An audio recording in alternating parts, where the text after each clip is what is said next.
Hello and welcome back to State of the Division, this time bringing you UFC 308. A card I feel has a really good chance to live up to the hype they're giving it. I will admit I'm lost a bit with the early prelims, or whatever I feel counts as the early prelims, since they weren't listing an early prelim on UFC's website. But the main prelims has some solid fighters and some really nice matchups, and the main card is definitely a fun one to watch. Before we dive into all of this, let's take a look at the housekeeping and my butcher's bill. Last card I went 7-5, a marked improvement from my failures earlier, and brought my overall standings to 82, 53, and 2, without any shocking misses. I've seen the controversy with Aldo Batista, but I didn't watch the fight live. I've only kind of looked at the highlights and looked at the stuff I've seen online about it, so I can't really make a judgment call on that. Looking at the raw numbers, I feel like the nod should go to Aldo, but judges always rule control time weird, so that's kind of what happens. I don't personally regret picking Aldo. I think Aldo had a really good chance to win that fight. I've seen people saying he should have won. So I think my choice in picking Aldo was misled, but I don't necessarily feel bad about getting it wrong. For me to pick against Aldo, I need to pick someone who's like definitely that guy. They're the hot hand. They're fighting really well. Batista wasn't that person to me. He was a good fighter. He just wasn't the hot hand or, oh no, that's the guy who's going to beat Aldo. Just Batista wasn't that for me. The Butcher's Bill got a little more expansive right before recording this as I was doing my final touch-ups and winners picks. At the time of writing this, Nursultan Ruziboev, is out of his bout against Rinat Fakhretdinov, Jesus Christ, and he is replaced by Carlos Leal. Justin Tafa is out of his bout against Kennedy Nzechukwu, and is replaced by Chris Barnett. The bout between Cyril Gane and Alexander Volkov is cancelled altogether, and the last-minute cancellation of Said Nurmagomedov and Daniel Santos is also off the card altogether. You will not see either fighter there. Kicking this off, 13-1, Ibo, the last Ottoman Aslan, looks to go 6 in a row against UFC newcomer 11-0, Rafael the Lion Cerqueira. Aslan is 5 years younger, 1 inch shorter, with no data on a reach for Cerqueira, but Aslan does carry a 77-inch reach. Aslan only has one actual UFC fight and one Contender Series fight, but through both of those, he does resemble a fairly high-octane fighter with a massive finish ability. Career record shows this with 13 career KO wins. He does tend to finish quick, all but 2 of his wins ending in the first, but has proved his ability to go deeper into the fight in order to win. Now, he does tend to stay in the lead looking at his fight against Turkalj. The final numbers were 74-55 in favor of Aslan. Now, Cerqueira has no UFC fights on record, so looking at his career stats, he's very much a finisher who thrives on the feet. 8 career KO wins, only 3 making it past the first round. Now, I don't know exactly what style he uses, but he seems to mix in a variety of kicks, which hints at an explosive offense capable of switching angles and catching an opponent off guard. Vegas gives the Aslan here, and I will agree. It is a fight between two guys who like to stand on the feet and swing it out, so really either fighter could win. The reason I'm giving the nod to Aslan here is he has the slight more UFC experience in comparison. That's not a whole lot to go on, but he's the one I have the numbers for, he's the one I have the data for, so in the end I'm going to give the nod to him, but I will acknowledge that Cerqueira probably does have a chance to win this. 22-1-1, Rinat Gladiator Fakhretdinov, I'm so sorry, squares up with 21-5, Carlos the Lion Leal. Former PFL fighter as well. Leal is 3 years younger, 1 inch shorter, and once again, no numbers on reach, this time for Leal, but Fakhretdinov has a 74-inch reach. Fakhretdinov is a super heavy control-focused fighter who limits his opponents utterly with a dangerous and aggressive ground game. In the terms of takedowns, he works a 4.43 average with at least 1 takedown in all but 1 of his UFC fights. The one without a takedown being a submission win by guillotine choke. He does have a submission ability with 6 submission wins, only 1 of those in the UFC, and that seemed to be a defensive submission over an offensive one. But overall, he has relied much more on massive chunks of control time in terms of the takedown game. Now, in terms of the striking, he has a 4.17 to 2.71 and does tend to lead throughout the fight. The recent fights have been closer in the striking totals than his earlier ones. Leal is another UFC newcomer who is much more of a striking-focused finisher with 10 career KO wins, most coming in the first, with his second most being 7 decision wins. So there's no question about his ability to go the distance. But overall, I feel he doesn't pull away in his fights and keeps them close, which gives his opponents openings to come back and win. Once again, Vegas has it close, but does give the nod to Fakhretdinov, or however you say it.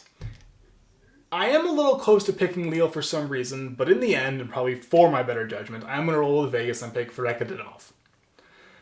My main reason for this is that Fakhretdinov knew he was coming into the fight, he was in camp beforehand, he's not the last-minute replacement. I also have the numbers for him. I don't know how Leal's going to handle a takedown heavy fighter like Fakhretdinov. I know he can strike anybody in the striking. He doesn't seem to pull away that much. He lets fighters hang in if he can't finish them. I don't know if he'll be able to finish Fakhretdinov. I don't know if he'll be able to handle the takedown heavy style that he has. So I'm going to go with the known factor here. I'm going to pick Fakhretdinov.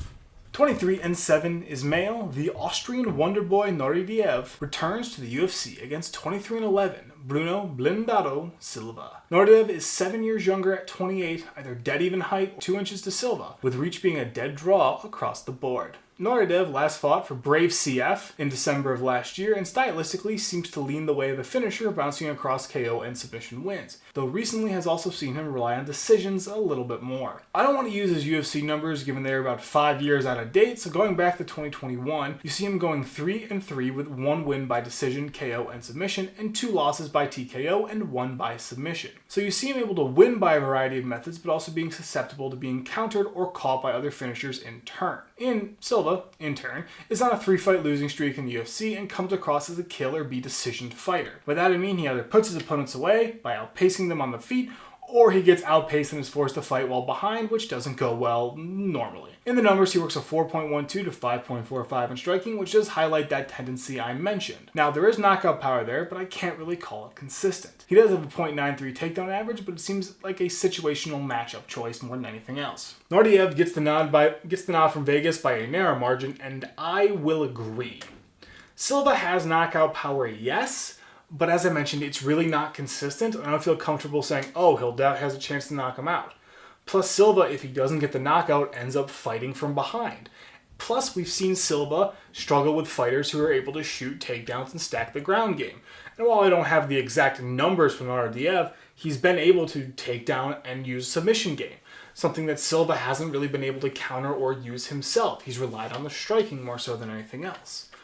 So while Naurdiev hasn't been in the UFC, I am going to pick him given that I think he has the more prevalent ground game that we've seen Silva struggle with as well. Ending off the early prelims, or at least what I'm calling the early prelims, 12-0 Farid Ferocious Basharat looks to stay perfect against 25-4 Victor Striker Hugo. Basharat is 4 years younger, 1 inch shorter or 1 inch taller because they can't make up their mind, with reach being a dead draw. Basharat is a control-focused fighter who tends to go the distance with some lurking submission threat in the wings. He does tend to stack this in this fight with 3, 3, 2, and 5 going from oldest to newest in the UFC in turn. He does get massive chunks of control time, which slowed the fight down and let him score points. It would be unfair if I didn't mention that he has attempted a submission in his last 2 fights, landing 1 with 6 total career submission wins. He does prefer to control the action and lead the takedowns, plus an 83% takedown defense. In striking, it's very much a functional style, a 4-4-7 to 2-4-4, showing that he does take leads, but oftentimes they're not separated by a major margin. Hugo is also a newcomer with 2 UFC fights, but career-wise resembles a finisher, with 7 career KO and 10 submission wins. He's a little all over the place with finishes in all 3 rounds and a fair smattering of decisions going the distance. With a name like that, his striking is solid, and while I don't trust the UFC numbers, he tends to keep it close with power able to set the difference. Additionally, there is his ground game and consistent submission ability that he's able to call on to flip a fight in his favor. The heavy favorite here is Basharat, and while I know it's getting annoying at this point, I will agree. My main logic here is that Basharat simply has the clearer path to victory. He's a control-focused fighter who's very good at slowing the fight down and keeping it in his wheelhouse.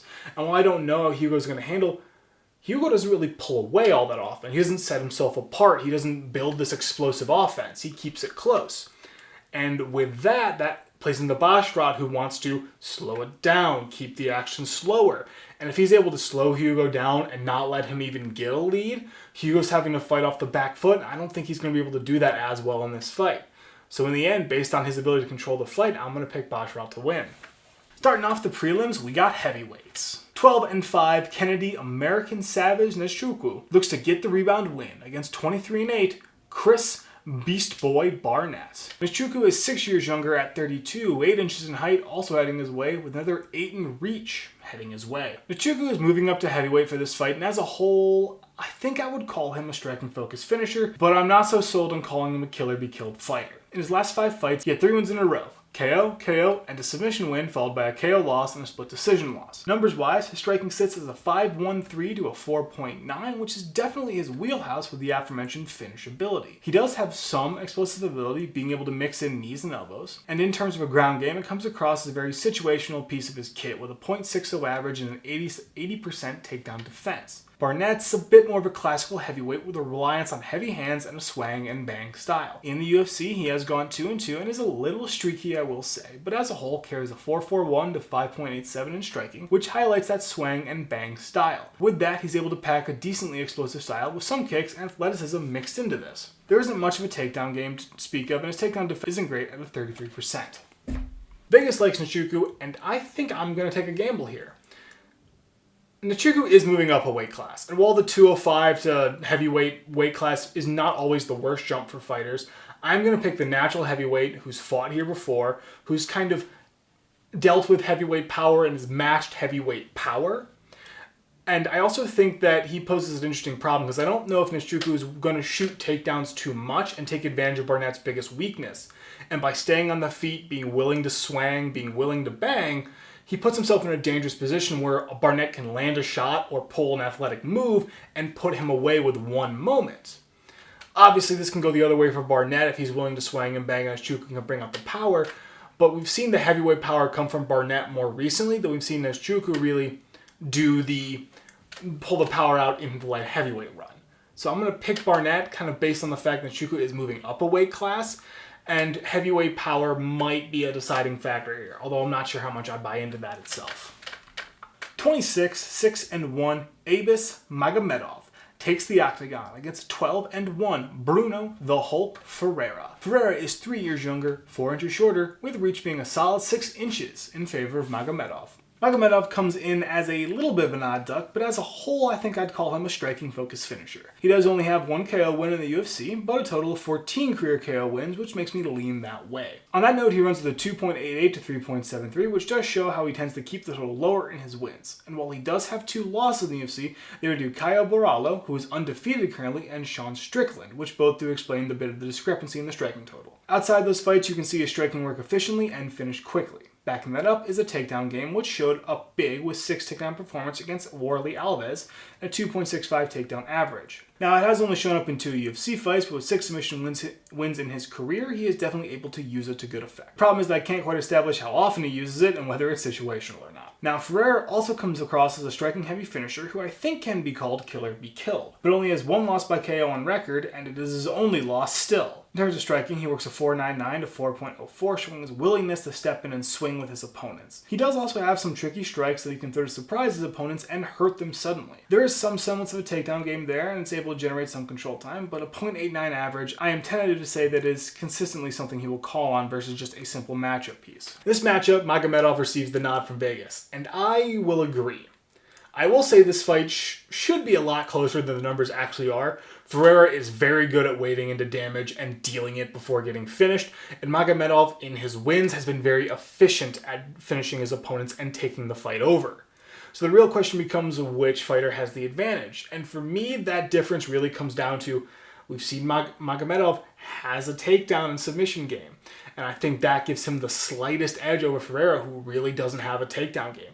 It doesn't really exist besides this matchup piece. I think that's an advantage that Magomedov can take, and in my mind, it gives him just the little bit of an edge in this fight. Of course, that may just be me putting more stock in the takedown heavy fighter versus striker argument that always happens. 19-2, Mateusz Chinzicki, Rebecki looks for the rebound against 13-1-1. I'm so sorry. Mitebek Orolbai. Now, Orolbai is 6 years younger, 3 inches taller, with 8 inches of reach going his way as well. Now, Rebecki is a finisher capable of ending it on the feet or on the ground, with 9 career KO wins and 7 career submission wins. And then in the UFC, he has 2 submission wins, 1 KO, and 1 unanimous decision. Now, he does tend to land takedowns in every one of his fights, which lets him control the pace and slow his opponent's offense. The 4.12 takedown average does show that, and his 33% takedown defense shows that he's also able to reverse position or nullify the worst of his opponent's ground game. In the striking, he works a 4.69 to 4.15, which looks bad, but it is dragged down by his loss to Diego Ferreira when he was outstruck 52 to 123 in a third round KO loss. but in 3 of his 4 UFC wins, he led the striking totals. Orolbai only has 2 UFC fights with 6 KO and 5 submission wins in his career, and I'm willing to say he also seems like a finisher with a heavy presence on the ground based on his 2 UFC fights. Across those 2 UFC fights, he has a 7.44 takedown average with 12 takedowns and 14 minutes of control time across both fights. Now, unlike Rebecki, he also has a higher takedown defense at 50%, which makes me think he doesn't want to play off his back or try to reverse position as much. In the striking, he rolls with 3.02 to 2.56, and based on his non-UFC fights, he has some power lurking in his hands that he can call on at times. Vegas gives a nod to Orolbai, and I think I will agree. This fight should be closer in terms of odds, but with Orolbai being super heavy on takedowns, facing someone who can be taken down and has struggled with that before in his losses, I'm going to give the nod to him. I think Rebecki can win. Rebecki has shown the ability to win on the feet. But I think Orolbai being super heavy on the takedowns, being able to rack up those massive chunks of control time, I think that's really bad for Rebecki, who really wants to lead the action on the ground. And I don't know if he'll be able to in this fight for as long as he wants to or long enough to get the finish. I think Orolbai has the ability to take control, hold control, and not let control get away from him. Ending off these prelims, 15-6, Jeff Hands of Steel Neal takes on 32-16 Rafael Dos Anjos. Neal is 5 years younger at 34, 3 inches taller with another 5 in reach, also heading his way. Now Neal's another one of those fighters that I really can't find many different ways to describe, but Neal is very much a kill or be decision fighter, with heavy hands and a high damage output. Looking at his striking, he works a 4.97 to 5.47, which isn't surprising how close some of his wins are, and how he can and oftentimes is outstruck heavily in his losses. That all being said, he doesn't get finished all that often, with only 3 career finished losses and 1 in the UFC by rear naked choke. I do have to mention his ground game, not that there is very much of it, with a 0.46 average, but some recovery and disruption do come of it. Dos Anjos is a bird of a similar feather, though he tends to win by decision a little more. Of course, that is a simplification, and looking deeper, he tends to fight a bit more rounded, mixing in takedowns with his striking and really taking full control of a fight. On the feet, he works a 3.48 to 3.21, which does highlight how he does somewhat rely on being able to set up the takedown, but also can be matched on the feet with relative consistency, which can be a problem. Speaking of the ground game, he works a 1.95 takedown average, which speaks to this consistency at landing these takedowns, plus a small submission threat that he can call on. Now, he can be outpaced on the ground by his opponents, and that can lead to the control time being ran up against him in turn. Unsurprisingly, Neal is the narrow favorite here, but I'm going to roll with RDA. Neal is always dangerous and has a chance to win, yes, but we have seen him get taken down multiple times. We have seen him struggle with other fighters with rounded games and control time where he wasn't able to land his shot and put him on the back heel. RDA is coming in as a very rounded fighter with a wealth of experience dealing with heavy-handed fighters and people that outpace him. I don't think Neal can outpace him on the ground, which is where RDA has really struggled. And on the feet, I don't think Neal's going to be able to pull away. And I think RDA has enough experience and has proven himself to be able to avoid a lot of power shots coming at him, and has good enough striking to match Neal and avoid getting put on the back foot too much, which really takes away Neal's biggest advantage. So in the end, I'm going to roll with RDA kind of based on his ability to fight a rounded fight and possibly slow down Neal's offense to the point he's not really able to get off as many power shots as he wants.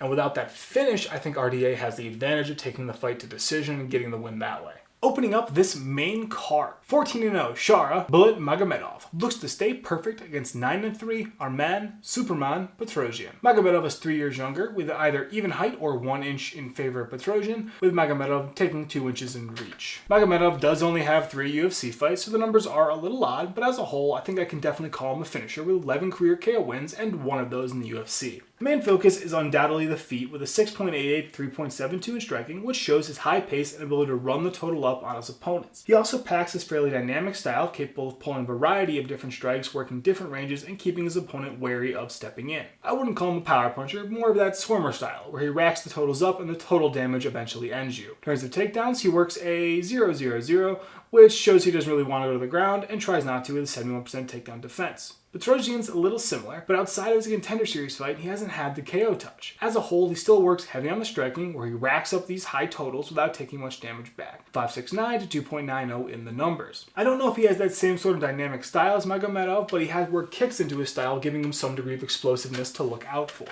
Vegas has this one close with the nod to Magomedov, and I will agree.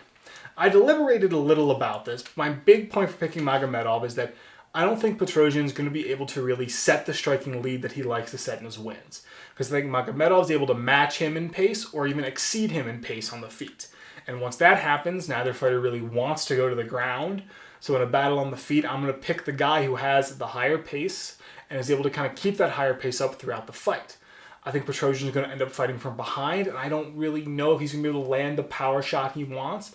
Plus, you have the very dynamic style that Magomedov is able to bring out, that's able to not so much counter Petrosyan as much as provide more distractions and more problems for him to deal with that can slow down his ability to move in and try to land his power shots more. 18-1, 1-1. Magomed Ankalaev looks for 2 in a row against 14-4 Alexander Rakic. Even age across the board, either 2 or 1 inch in height going to Rakic, with a definite 3 inches in reach going his way. Now, Ankalaev is a bit of an all-rounder, capable of finishing the fight with precise, dangerous strikes or taking it the distance and winning by decision. Now, to start with the ground game, he carries a 1.02, which speaks to the consistency that he tends to shoot and land at least one takedown a fight, which is able to convert to some sort of control time, but also straight up disruption and the ability to slow down the fight. That does play into his striking totals a little, with a 3.64 to 2.25. In that, you see that he doesn't really rack up the total, but instead keeps the action slowed, and the total's lower where he dictates the pace and keeps himself in the driver's seat of the action. And with his lurking power, those few shots can still be deadly. Rakic has been a bit of a different story in the UFC, with the majority of his wins coming by decision and featuring him taking chunks of control time without takedowns, and decently low striking totals. Now, in the striking, he works a 4.26 to 2.80, which does speak to the fact that he can be brought into exchanges and forced to swing. And while he can come out on top, there are moments where he can be outpaced handedly. Obviously, he does tend to slow the fight down and limit his opponent's offense, which lets him land fewer strikes while letting his defensive total get the win. He does have a 0.76 takedown average, but it is very inconsistent when he shoots or even lands one of those takedowns. The favorite is Ankalaev, and I will agree. And while I've said this a lot this card, Rakic can win the fight. I see a path for him to win the fight. But in a battle between two guys who like to control the action, I trust Ankalaev to control the action more. His takedown game is more efficient than what we've seen from Rakic, and while Rakic can survive on the ground, Ankalaev is a very different fighter there. Plus, Ankalaev has that very kind of slow, methodical striking style, able to mix in the kicks, able to mix in the punches, that doesn't neutralize Rakic, but it forces Rakic on the back foot and forcing him to look out for it. I don't think Rakic is going to be able to completely control Ankalaev's offense, but I think Ankalaev has a much easier time limiting what Rakic is able to do versus the offense he's able to put out.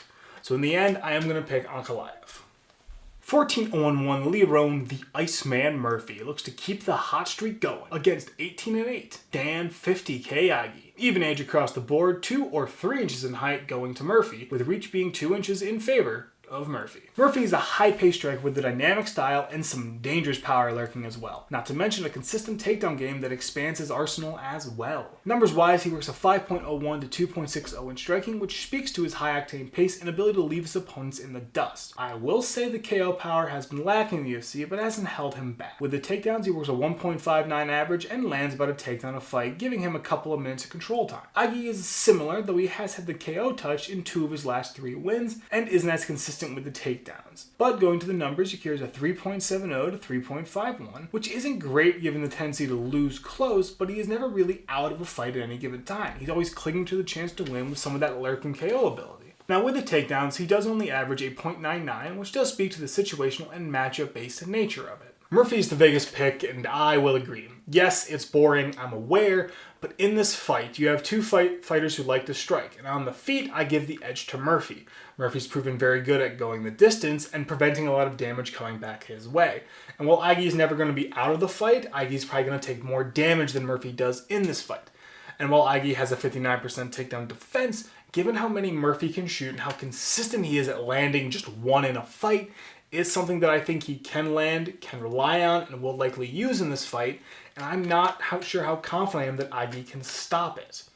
And I think all those things put together give Murphy a much clearer path to victory than I think Agi has, who has to overcome a lot more things in Murphy's arsenal. 26-7, Robert the Reaper Whittaker looks to hand a loss to 13-0 Khamzat Boris Chimaev. Chimaev is 3 years younger, 2 inches taller, and 2 inches in reach, also go his way. Whittaker is a well-rounded fighter capable of matching up and adjusting his game plan to cause problems for any number of other fighters. He's a very strong striker, and while he doesn't get a finish too often, he is more than able to generate a knockdown or two and will put his opponent on the back foot with precision shots and timing. Numbers-wise, it's represented with a 4.58 to 3.44, which highlights the solid nature of it. He's rarely outpaced and oftentimes just holds a solid lead throughout where he maximizes the damage and minimizes the amount coming back his way. His ground game backs this up and gives him another weapon in his arsenal with a .80 average. He doesn't shoot them all the time as they are very much a matchup tool, but when he does, he's able to maximize the efficiency of it with good timing. Chimaev is a dominator. He uses his power to either finish you quick or go toe-to-toe with other monsters. He packs some serious power in his hands, plus a monstrous takedown game and submission ability. With the ground game, he carries a 3.99 average with a takedown in all but one of his fights, with chunks of control time and a dangerous ground and pound. Striking is good, but recent fights, talking Burns and Usman, have seen him pushed a little more and actually be down in strikes against Burns, but the 5.72 to 3.46 is still a good representation of his ability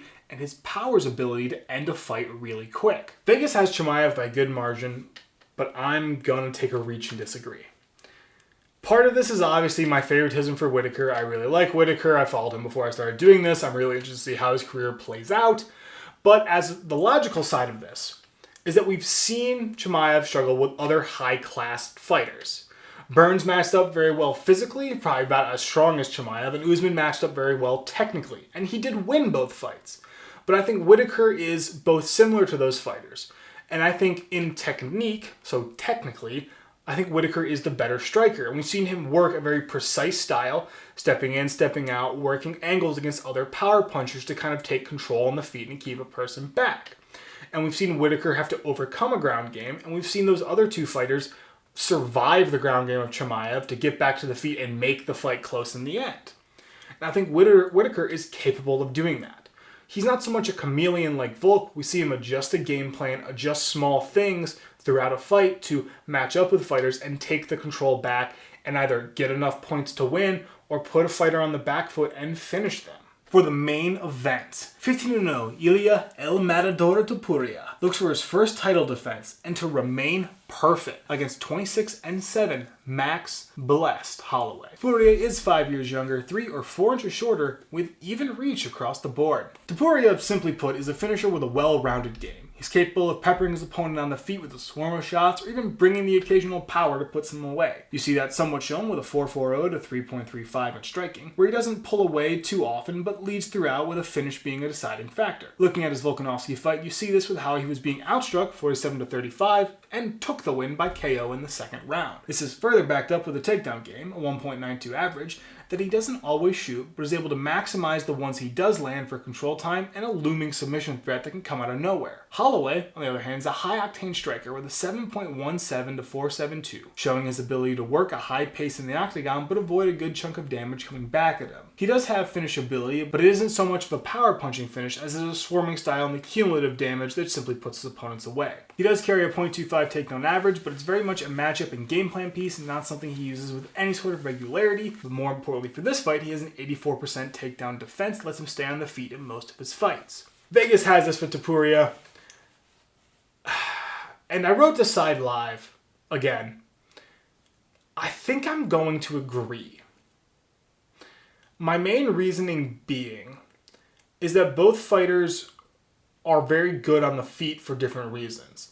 Holloway's output and ability to land a bunch of shots on you is dangerous, but Topuria's looming power, ability to end a fight in an instant poses a different threat. And while Holloway can finish, he doesn't always finish. He'll land 200 strikes in a fight and then win by unanimous decision. But every round he lets Topuria stay in is another round that Topuria has a chance to land the shot and finish the fight. Because he can land it by a swarming cumulative damage, he can land the precise power finishing punch. Plus Topuria has a ground game, that 1 point whatever average I mentioned earlier. And while Holloway has an 84% takedown defense and he has survived a ground fighter, Topuria is a different type of ground fighter than I think he's faced recently, and I think he poses a very different threat if it goes to the ground. I think he can take that for control time, which can lead to a decision win, which is dangerous, or he has that looming submission threat or ground and pound. All things I think he's very good at using and that he can use to win. I think Holloway has a definite path to victory, but in this very close matchup, I feel, I'm going to give the slightest nod to Topuria despite how much I want Holloway to win. So in the end, That's UFC 308. And I hope you do agree that it's an interesting card from top to bottom. It's a lot of new fighters, yes. It's a lot of replacement fighters, yes. But I think there's some potential in there of guys you could see going, oh, you could be something in this division. Or, oh, you can take another step and be the next guy up. Nzechukwu moving up a weight class is interesting simply because the heavyweight division needs more talent. I think you have a lot of interesting fights. Whittaker Chimaev is honestly my favorite fight on this card. Holloway's back in the title picture, which is always fun. I think Jeff Neal's always a fighter that's worth watching on a card if you want to. I think there's always a chance for something to happen there. I just think from top to bottom, you have an interesting card at worst and an exciting card at best. But in the end, that's UFC 308. Go ahead and leave me your opinions in the comments. Tell me what you think I got right, got wrong, did right, did wrong. And in the end, have a great fight.